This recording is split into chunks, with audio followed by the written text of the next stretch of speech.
دا د نړۍ په کچه د تر ټولو ککړې هوا لرونکي ښار کې ورځنی ژوند دی. د لاهور ښار هوا خطرناکه درجه بندي شوې ده. هیڅ شی روښانه نه وینم. که زه غواړم پر یو شي تمرکز وکړم نو سترګې مې خوږیږي. اصلي اغېز یې زما پر سترګو کړی. په وروستیو کې ما حساسیت درلود او د هغې له کبله نورې ستونزې هم په ډېرېدو دي. حکومت باید په دې هکله څه وکړي. د هوا د کیفیت شاخص AQI د لاهور هوا تر هغې 120 درجې زیاته درجه بندي کړې چې د روغتیا نړیوال سازماني سپارښتنه کوي. کچېرې حکومت ښوونځي تړي نو پوهنتونونه هم باید وتړي. هغه څوک چې په فابریکو کې کار کوي هم د خرابې هوا له کبله اغېزمن سوي.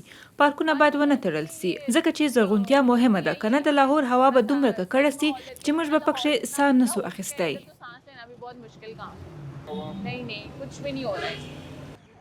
خرابه هوا د خلکو په منځ کې د ناروغیو د راټوکېدو سبب شوې ده. په لاهور کې چارواکو د ښوونځیو د تړلو امر کړی او خلکو ته یې سپارښتنه کړې ده چې له غیر ضروري سفرونو څخه ډډه وکړي. همداشان حکومت ته نفسي ناروغانو لپاره ګرځنده کلینیکونه جوړ کړي ځکه چې پر روغتونونو سخته ګڼه ګوڼه ده.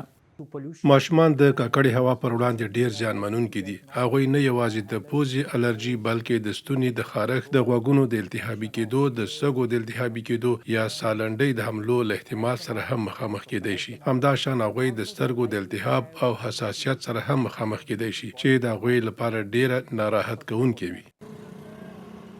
هر کال د ژمي په موسم کې د سویلي اسیا ځینې برخې د سختې هوا له کبله اغېزمنېږي. د فصلونو د پاتې شونو سوځول د فابریکو او موټرو لوګي د هوا د ککړېدو ستر لاملونه بلل شوي.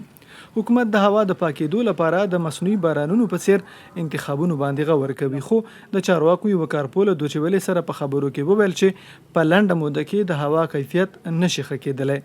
د شاخصونو په پام کې نیولو سره په لاهور کې د هوا کیفیت ورځ تر بلې مخ پر خرابېدو دی. داسې وړاندوینه شوې چې د دسمبر تر پایه به د پنجاب او خیبر پښتونخوا ایالتونو په سترو ښارونو کې هوا لا ډیره ککړه شي.